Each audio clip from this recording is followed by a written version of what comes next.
muri isi turimo buri muntu wese ntashobora kubura umuti runaka yiringira avuga ati umvura iyi ndwara cyangwa avuga ati uyu nguyu niwe untabaraho bikomeye. kandi koko gusa koko burya ni n'ukuri ibi ngibi bisa neza nk'ibyabaye ahasaga mu 1939 gushyirwa 1945 aho igisirikare cya Amerika ndetse n'igisirikare cy'Ubwongereza byagezeho kwiringira intwaro zikomeye, kwiringira abasirikare bakomeye. Ibi ngibi binanirana, hakaza umuti ugutunguye kuba ugiye kumva, umuti bita Penecellin. Uyu ni umuti waje ugakora ibirenze gukoresha intwaro n'ibisasu bikomeye. Uyu muti urengera benshi. Uyu muti ni irihe banga cyangwa niki kiwihishemo cyatumye Amerika yicara hasi kavuga ati uyu muti uraturengera? Niki cyatumye Ubwongereza buvuga ati iyi ngiyi niyo Mana yacu igiye kudutabara aho twananiwe? Nge ndi Honore, ikiganiro cyo MENYABYIMBITSE ngushimira kubukurikira. Niba ari ubwa mbere ugeze aha usabwa gukora subscribe. Gusa ikindi kirenga kwibyo, ushobora kureba video kugera irangiye, kuko ubwenge nyabwenge burimo muri yo kugeza uyisoje, wigenda utayisoje. Kuko ushobora gusanga ya ndwara yakunaniye, ya ndwara nanenye kuri wowe arahaye aza gukirira.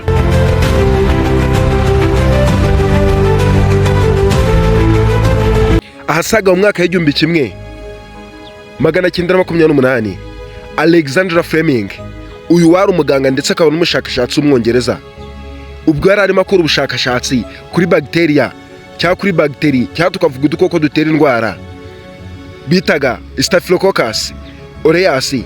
Muri laboratoire ye yari yarise izina Semari Hospital London. Intego ye yari ukureba uburyo izi bagiteri zikwirakwiramo cyangwa utu dukoko uburyo dukwirakwiramo, ndetse agasuzuma n'ibintu bishobora kuba zatwica. Ubwo umugabo yari akomeje ubushakashatsi bwe, hari byinshi byaje kumutungura nawe biba rwose atarabyiteze. Ubwo ari igikoresho yakoreshaga muri laboratoire yiwe bita petri dish. Icyari kimwe mu bikoresho bikunze gukoreshwa cyane boro udukoko nk'utu tutabona amaso yacu, dushobora gukoreshwa boro izo bagiteri nk'uko nabivuze, cyangwa barora n'amavirusi runaka. Mu gihe yari ari mu kiruhuko, uyu mugabo bita Fleming yabonye ko igikoresho kimwe kiwe yakoreshaga navuze petri dish cyajemo utuntu tumeze nk'utubumbe aritwo bita mold fungus. Utu tuntu twaje kuzamo nyuma y'igihe runaka, yaje kubona yuko ahantu yari yororeza bagiteria ahaje utwo tubumbe izari zihari zose zabashije gupfa. Ibi ngibi nibyo byaje gutuma utwo tuntu tw'utumorode cyangwa tw'utubumbe navuze yaje kutwita izina Penicillium notatum. Gusa nyuma yaho uko uyu mugabo yaje kubivuga, uyu Fleming yitegereje neza aho izo bagiteri zari ziri zarapfuye, ziri ku nkuta z'igikoresho aho muri yari ikikije.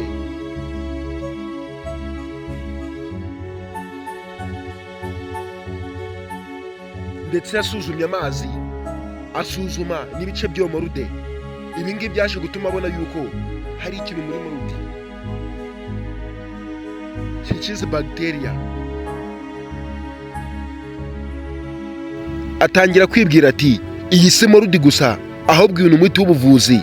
Ibi ngibi impamvu yabivuze utya ni uko muri bamwe mu bantu bari basigaye barwara ibisebe kw'icyo gihe byatekerezwaga yuko utwo dukoko twa bacteria ariko twari tugiye kubamara, bitewe nuko twagendaga mu ibyo bisebe tukabinyongobeza bikarangira gukira kwabyo bigoranye. Ibi ngibi byatumye ahita yita iki kintu Penecellin. Ibi bivuga yuko umuti wavuye kuri morude yitwaga Penicillium notatum nk'uko nabivuze. Gusa ibyagezweho nyuma y'iki gihe, ivumburwa rya Fleming iryari intangiriro y'imiti bita antibiotics ku isi. Iyi antibiotique ushaka kubyumva neza, urwo ni rwo rugero wakifashisha. Ni imiti yose ishobora gukoreshwa havurwa indwara zose zatewe n'udukoko. Nubwo umugabo Fleming twavuze yuko aravumbuye uyu muti wa Penicillin, gusa ari ibyo ubwiwe atabashije gutondeka neza ku buryo bwagutse. Icyo cyakozwe mu myaka ya 1940 na Florey, Cyane ndetse n'undi mugabo bitaga Hitley. Naho uyu Fleming we nkuko twabivuze ibi ngibi byo yabivumbuye asaga mu mwaka wa 1928. None nkuko nabivuze koko, esi Penicillin koko ni gute yikoreshejwe cyane gute yifashishijwe mu ntambara ya kabiri y'isi bikarangira ubuzima bw'abasirikari magana n'amagana babasha kurokoka ndetse bakarengerwa n'uyu muti usa nkaho uciritse dukurikije uko tubitekereza. Mbere y'uko umugabo azana iki gisubizo cyaje kije kurengera ubuzima bwa benshi, mbere yiwe abarwayi benshi b'inkorora ndetse n'ibisebe babashaga gupfa cyane bitewe n'uko ibisebe byabaga byanduye. Gusa mu ntambara ya kabiri y'isi byageze aho abasirikari mu ntambara ya mbere y'isi byaje kugaragara yuko ubuzima bwabo buri kugenda bubora cyane bagapfa ku kigero gitangaje bitewe n'ibisebe byo ku ntambara. Ibi byaje kuba itegeko ryashyizweho ku bisirikari bya Amerika ndetse n'Ubwongereza, bemeza yuko buri musirikari wese ari ukugenda agapakira amasasu agafata imbunda gusa n'agacupa k'ipeneseline agomba kugashyiramo mu byo atwaye. Kandi nanone mu ntambara ya kabiri y'isi ibi ngibi koko nabivuze neza abasirikare barabyifashishaga, aho umusirikari bamuhusurishaga isasu akabona n'ayandi mahitamo afite, akaba ari uguhita yoza igisebe cyiwe agashyiraho ipeneseline agafata imbunda agafata intwaro yiwe agakomeza akarwana. Gusa koko si ibyo gusa, baje kumenya yuko uyu muti utavura ibisebe gusa, baje gusanga ari n'igisubizo ku ndwara z'ubuhumekero ndetse n'izindi ndwara ziterwa n'udukoko, harimo nk'indwara zose zibanga nk'imitezi ndetse na mburugu. Gusa koko gutanga mu buryo bwihuse ku rugamba, penicilline yakwirakwizwaga mu buryo bwihuse ku basirikari bari mu rugamba. Ibi bigatuma habaho gucika kw'ifu ziterwa n'ubwandu. Kandi ngo ibi byagaragaye kenshi aho umusirikare wava guhagarara batayo runaka, iyo penicilline zabashiranaga yakoraga ubutabazi cyangwa ahamagaraga cyane ngo babatabare bazana iyo miti kurusha uko yari gutabaza imbunda zabashiranye cyangwa amasasu yabashiranye. Gusa nk'uko ibi nabivuze, ibi byabaga kuri ibi bihugu bibiri gusa. Gusa nyuma yaho abanyafurika nabo bahoraga bategereje bahanze amaso bavuga ati twe tuzarengerwa ryari, twibisabe ko biturembeje, ibi bizatubaho ryari. Gusa n'abanyarwanda bari bategereje icyo gitangaza cyangwa uwo mucunguzi. Gusa yasaga mu 1940 n'1950 ibi bintu bwo bivuga yuko iyi penicilline aribwo yabarashyitse muri Afurika. Gusa mu Rwanda byo bigaragara yuko ari hagati y'umwaka w'1950 n'1960 kubu ngubu aribwo umuti wabarashyitse muri Afurika ugashyika no mu Rwanda. Ibi ngibi nta wundi muti bigeze uboneka mbere y'uyu nguyu mu miti yose y'ubuhanga cyangwa mu miti igezweho ikoreshwa ku iki gihe. Uyu ni wo muti tugiye kureba twasanga warashyitse mu Rwanda mbere y'indi yose, mbere y'uko wasangaga indi miti ikoreshwa ari imiti ya gakondo. Gusa niba byumvishe neza ukabana bitinzeho, ibi byumvikana yuko uyu muti washyitse mu Rwanda mu bihugu bya Amerika nk'Ubwongereza.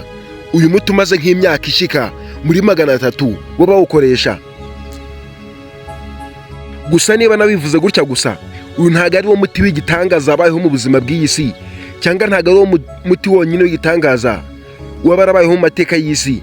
Hari indi miti myinshi nka kwaritemu, hakaba n'indi miti myinshi u Rwanda rwagizemo uruhare kugira ngo isi yose ibashe kwimenya ko iki gihe habarimo mu miti y'igitangaza ukoreshwa ku isi.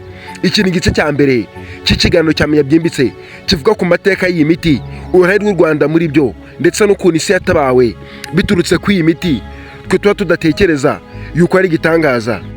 Kuko mu gice cya kabiri cy'iyi nkuru cy'icyegeranyo hari byinshi utaruzi ushobora kuba wamenya.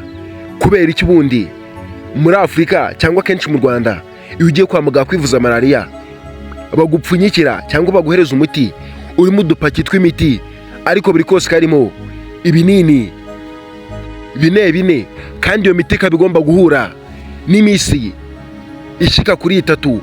Kandi iyo mw'ibihugu biteye imbere cyangwa by'Ubwongereza na Amerika kuko nabivuze bikunda kuyikoresha, busanga doze cyangwa agapaki k'iyi miti aba ari ibinini 6 gusa birimo.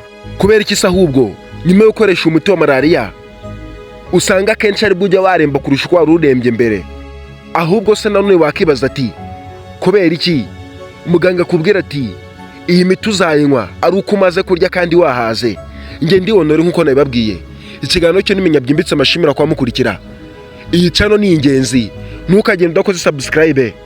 Kandi icyo usabwa, ndagushimiye wowe urebye iyi video ukaba ugeze ku musozo wayo. Ibiganiro nk'ibi nakagaruka. Ndabakunda cyane.